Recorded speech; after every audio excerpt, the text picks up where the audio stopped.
ভুল ইচ্ছে করে হয় না, সেটা পরিস্থিতি করে। তাই কাউকে ভুল বলার আগে একবার তার পরিস্থিতিটা দেখে নিও। দূরত্ব সম্পর্ককে আলাদা করে না, সময় সম্পর্ক তৈরি করে না। যদি মনের অনুভূতি ঠিক থাকে তাহলে সম্পর্কটাও সারা জীবন অটল থাকে। বাবার বাড়ি গিয়েছিলাম, কিছু নিয়ে আসবো না, তাই কি হয়? বাবার বাড়ি থেকে কী কিনে আসলাম সম্পূর্ণ ভিডিওর সাথে থাকেন, অবশ্যই জানতে পারবেন। হ্যালো এভরিওয়ান, আসসালামু আলাইকুম। আশা করি সবাই ভালো আছেন।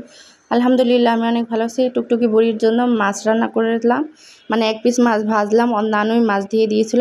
আর আমাদের জন্য ভর্তা, ভাত আর ডাউল, মানে শর্টকাট আজকে রান্না, যেহেতু বাজার নিয়ে বাসায়, কালকেও বলেছি এখন পর্যন্ত সময় পাইনি বাজার করার জন্য। আর এদিকে আম্মা অনেকগুলো দুধ দিয়ে দিয়েছিল, সেগুলো একটু জ্বালাচ্ছিলাম, মানে ফেটে গিয়েছে, তাই ভাবলাম যে একটু একটু করে জাল দিয়ে দেখে নিই। তাই 3টা হাঁড়িতে দিচ্ছিলাম যে কোনটা কোনটা ভালো ছিল।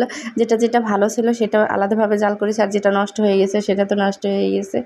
তো এই যে ভালোগুলো জাল দিয়ে নিয়েছিলাম। আর রাতের জন্য একটু দুধ ভাত খাবো, সেই জন্য জাল করছিলাম, যেহেতু দুপুরে শুধু ডাল আর ভর্তা ভাত খেয়েছি। আর এই যে বাবা আর মেয়ে মিলে দুজনে দুধ ভাত খাবে। আর এই যে দুধ আমি খুব ভালো করে জ্বালিয়ে নিয়ে আসছিলাম, এখন এই যে দুজনে খাবো। যেই ওর বাবার প্লেটে শর্টটা দিয়েছি, আর উনি অস্থির হয়ে গেছে, আমাকে শর্ট দেন বাবা, আমি শর্ট দেন, মানে প্রচুর পরিমাণ শর্ট পছন্দ করে। তো আমি খাওয়াই দিয়েছিলাম একটু শর্ট, তারপর ওর বাবা দুজনে মিলে খেলো। আর এইটা হলো পরের দিন সকালবেলা, ঘুম থেকে উঠে ওর বাবা আগে বাথরুম পরিষ্কার করতে গিয়েছে, মানে কারণ উনি সময় পাচ্ছিল না, আর আমি সব কিছু পরিষ্কার করেছি। আমার শরীরটা একদমই ভালো না, যেহেতু মানে একবার এসে সব কিছু একদম পরিষ্কার করতে গিয়ে মানে কষ্ট হয়েছে বাচ্চা নিয়ে।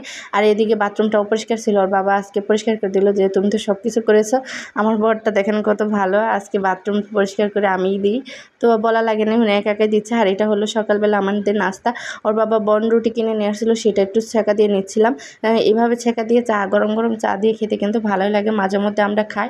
বন রুটিটা খুব পছন্দ আমার, ওর বাবারও। তো মাঝে মধ্যে সকালে শর্টকাট নাস্তা হয়ে যায় আমাদের বন রুটি, একটু ছেঁকা দিয়ে নিয়ে নিই।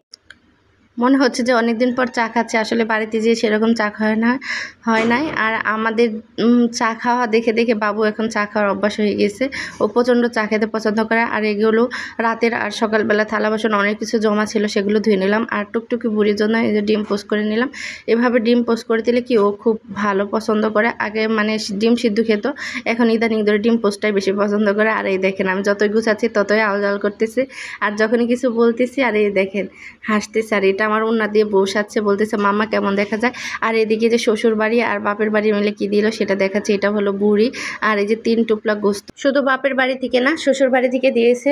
আমি যেহেতু এক ছেলের বউ, আমার শাশুড়িও 2 টুকলা গোস্ত দিয়েছে, ভুড়ি দিয়ে দিয়েছে, যেহেতু তার ছেলে ভুড়ি খুব পছন্দ করে। আর আম্মু দুধ দিয়ে দিয়েছে, গোস্ত দিয়ে দিয়েছে, আর মাছ দিয়ে দিয়েছে। বের করে আর দেখালাম না, কারণ এখন বের করা আর বড় কষ্ট, মানে সব কিছু জমা হয়ে গেছে। ভিডিওর কোনো অংশ যদি একটু ভালো লাগে থাকে অবশ্যই কমেন্ট করে জানাবেন।